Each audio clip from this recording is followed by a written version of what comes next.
Hey everybody, welcome back to Pilot Performance and welcome back to this series where we're exploring non-normal events that have been chosen by you guys. So last week we had a look at an engine failure after takeoff scenario and the subsequent profile that followed on from that. And this week we're kind of carrying that theme on. We've got a lot of requests to have a look at a single engine ILS approach. Now that's something that we do quite regularly in the sim. We train for it every 6 months and we get examined on it every 6 months. But there was one particular request that kind of piqued my interest, and that was to fly that ILS with one engine down to CAT1 minima in CAT1 weather. So that means the cloud base is around sort of 200 foot, visibility is around 600 meters, but with a maximum crosswind. Now that's something I've never done before. I've never tried it. It's not something I've never seen in the sim, and to me that made it quite interesting. I wanted to have a look at how that would work out and how the airplane would handle. So when you join me in the sim, we're going to be on a right base position, about 12 miles out, ready to intercept an ILS. The autopilot's engaged, and then when I release the sim, I'm going to disengage the autopilot and I manually fly the ILS. I'm going to talk you through what I'm doing as I'm going down the approach. And unfortunately at the time when I filmed the video, I couldn't get hold of a first officer last minute. So what I do to give you a sense of how it would run in real life is, as pilot flying, I'll make the calls that I would want and the requests that I would have.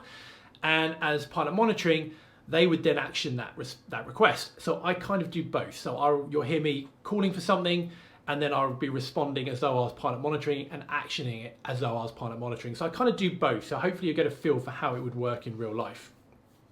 So it's a really interesting approach. We'll fly all the way down to a full stop landing, and then once we've finished the video, we'll come back and we'll have a quick review, and I'll give you my thoughts on how I felt the actual approach was and whether it's something that could be doable in real life.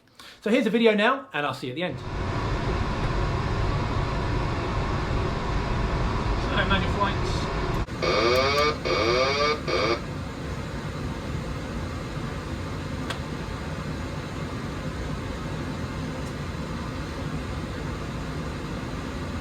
So we're clear for the approach now, so I would call for approach mode, pilot monitoring would arm that for me.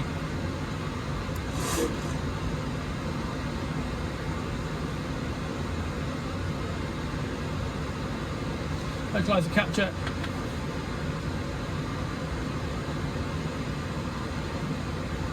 So I would call for the runway heading to be set. So 222.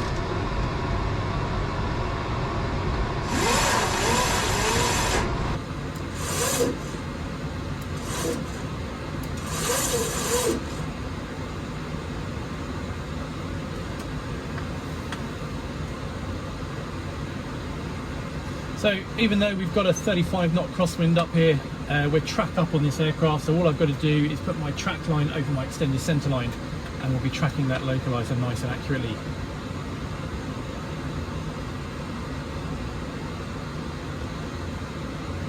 Glide slopes alive, checked.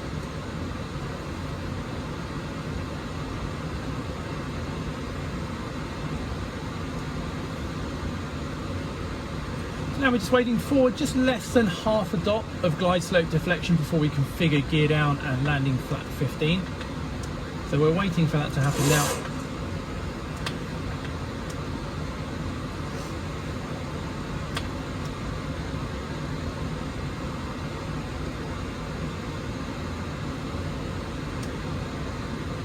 So glide slope capture, so we missed approach altitude of 3,000 feet set. Pilot monitoring would set that for me. There's the dot, so here now, it's flat 15, speed checks, flat 15. We're just going to pitch down now, trim down, get about 750 feet a minute rate of descent to maintain the glide. And then once we're nice and stable, we need to manage the workload so that we're ready for the landing checks. We're not trying to do too much at once.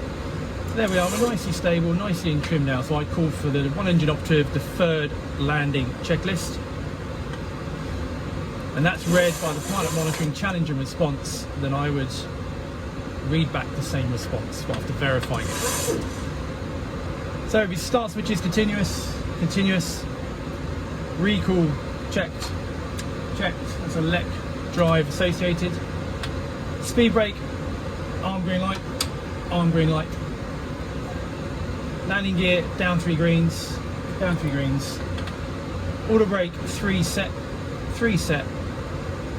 Flaps, we're looking for 15, 15 green light. So 15, 15 green light. Get myself back on track. And then now we're cleared to land. Landing lights are on. That's the landing checklist complete.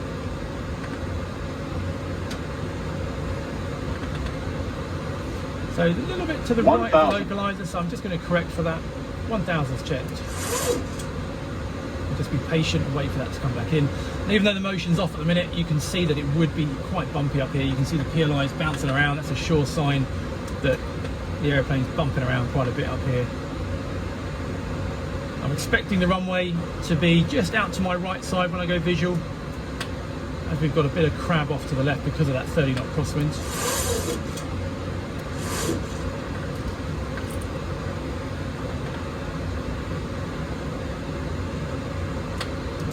500 continue, checked.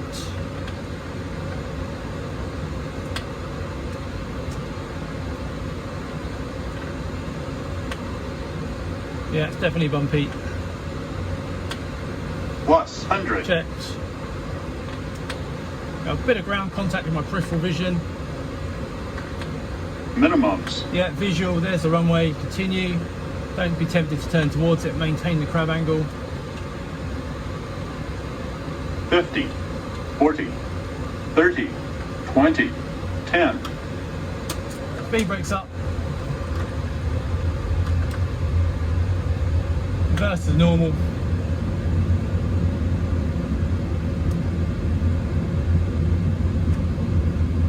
$100 knots. 80 knots, manual brakes, auto brake disarm. 60 knots. So there you have it. That was a manually flown single engine ILS down to CAT1 minima in CAT1 weather with a maximum crosswind. Bit of a mouthful. What are my thoughts on it now I've done it? Well, it's doable, it's certainly flyable and very manageable and well within the capabilities of an airline pilot to go and do. With that said, it's not something I'm going to be queuing up to do in real life. And I also kind of think it's fairly unlikely we're going to see this scenario in real life. Even if the whole of Europe was engulfed in a very similar weather system where it was gusty and strong winds all over the place, we're going to find a runway that's more orientated into wind than that. But having said that, like I said at the beginning, it's not inconceivable that we could see this kind of event happening, and it's really interesting to try.